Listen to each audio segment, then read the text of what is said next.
PMLN اور Peoples party اپنے اپنے دور میں ایسا آؤٹ رائٹ جو سٹینڈ ہے وہ نہیں لے سکی ہے, اور جس کی وجہ سے ویسٹ جو ہے, امریکہ جو ہے وہ خلاف ہو جاتا ہے.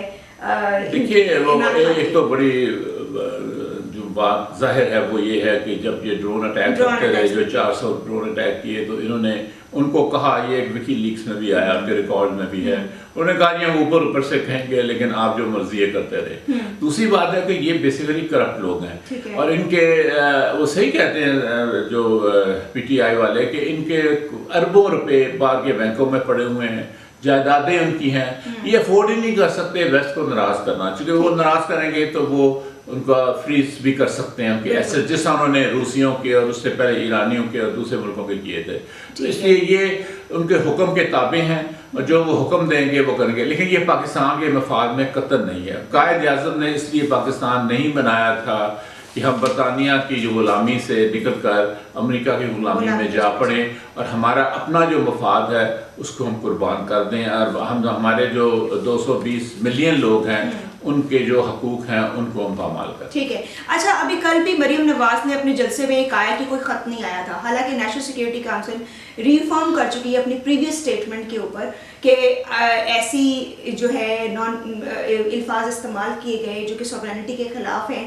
تو کیا آپ کو یہ لگتا ہے کہ ان کو پتہ ہے in their hearts and hearts کہ ایسا ہے, but they are not accepting it in front of people, لوگوں کے سامنے ایکسیپٹ نہیں کر رہے ہیں؟ دیکھیے بات یہ ہے کہ وہ کہا یہی گیا تھا نا کہ اگر آپ نے ہٹا دیا تو پھر ٹھیک ہے, اگر نہیں ہٹا دیا وہ اس سے بھی ہم آگے چلتے ہیں.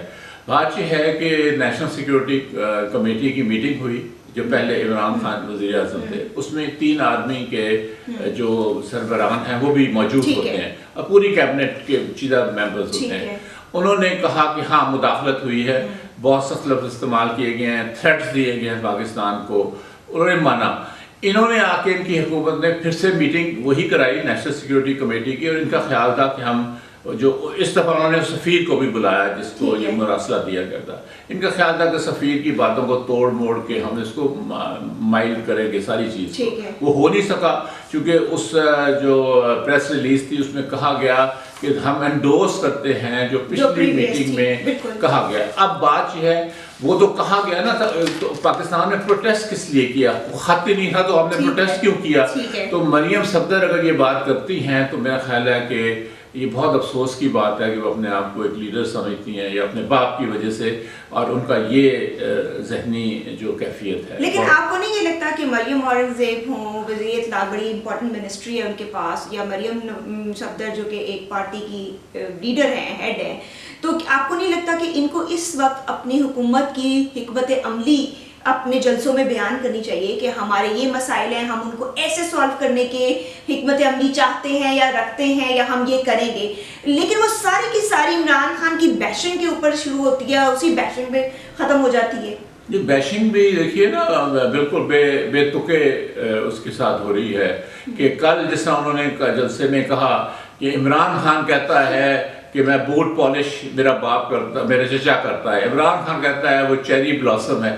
یعنی کوئی اس طرح بہت بندہ, اور وہ آج وہ کہہ رہے ہیں جلسے میں شانگلہ میں کہ میں اگر کپڑے بھی مجھے بیچنے پڑے تو میں بیچ دوں گا مسائل حل کرنے میں. تو وہ کپڑے نہ بیچیں, وہ جو وہاں پر انہوں نے اپنی بنائے ہوئے ہیں جاگیریں جو بنائی ہوئی ہیں ملک سے باہر, وہی بیچ دیں تو میرا خیال ہے پاکستان کی اکانومی بہت حد تک بہتر ہو جائے گی. اچھا میں آخری بات, اوور آل اکانومی کے اوپر بڑے یہ کہہ رہے ہیں کہ پاکستان کو خراب کر دیا عمران خان نے 4 اپنے سالوں کے اندر, لیکن اکانومی کی فگرز تو کچھ اور کہہ رہی ہیں. جب 2018 میں کرنٹ اکاؤنٹ ڈیفیسٹ تھا وہ $20 بلین تھا, اور اب جب کہ گورنمنٹ گئی ہے تو $0.5 بلین ہے. تو یہ ڈفرنس یہ اسٹیٹسٹکس کو بھی نہیں دیکھ رہے ہیں. اس کے علاوہ فارن ریزرو 2018 میں $16.4 بلین تھا, اور اب $27 بلین. ٹیکس کلیکشن 2013 سے 18 کے درمیان 3,800 بلین روپیز ہوئی ہے, اور جو کہ اب 4,700 بلین فارن ریمیٹنسز 2018 میں آئے ہیں. اس کے بعد احساس پروگرام بالکل سوشل ورک کا بھی ایک لمبی لسٹ ہے, کسان کارڈ ہے, انصاف صحت کارڈ ہے, صحت کارڈ ہے جو انہوں نے بھی کہا کہ ہم اس کو ختم نہیں کر سکتے. بالکل. تو اس کے بعد وہ جو پاکستان کو سرسبز بنانا اور موسم کے لحاظ سے گرین پاکستان کا تصور, انوائرمنٹل, پھر نوجوانوں کو جاب دینا, ان کو اہمیت دینا. دیکھیں وہ عمران خان کی حکومت کام کر رہی تھی جو انسان ہے لانگ ٹرم اور انسانوں کی چیز, جیسا صحت ہے, مطلب جیسا صحت ہے, جیسا تعلیم ہے, جیسا روزگار ہے, جس طرح ایک گرین پاکستان ہے پولوشن کم کرنے کے لیے. یہ جو ہیں یہ آپ دیکھیے یہ صاحب جو ہیں ٹوپی پہن کے یہ بھاگ کے مال روڈ کی اوپر میں دیکھ رہا ہوں. پھر وہ ان کو بھی یقین کیوں نہیں آ رہا کہ یہ چیف منسٹر پنجاب نہیں ہے, یہ وزیر اعظم پاکستان ہے. میں یہ گھبرائے ہوئے ہیں چونکہ ان کی اکثریت تو ابھی بھی دیکھیں نا, اس کے باوجود کہ انہوں نے ٹاپل کی حکومت کی اداروں کے ساتھ مل کے جو ان کے ہینڈلرز ہیں, لیکن ابھی بھی ان کی 1-2 ووٹ سے ہی ہے. جیسے ہی وہ ڈسکوالیفائی ہوں گے کچھ ممبرز تو پھر حالات ڈراسٹکلی تبدیل بھی ہو سکتے ہیں. بالکل. Thank you so much doctor Farooq Hasnat, آپ نے اتنا وقت دیا اور ہم نے اس پہ بڑی ڈیٹیل بات کی ہے جس میں ہم نے اسٹیٹسٹکس کی بھی بات کی ہے, ان اسٹیٹسٹک جس کا ذکر ہمیں نظر نہیں آتا کسی بھی پی ایم ایل این کی کرٹیسزم کی جلسے کے اندر, لیکن ہم اس پہ مزید اور گفتگو کریں گے آنے والے دنوں میں. شکریہ.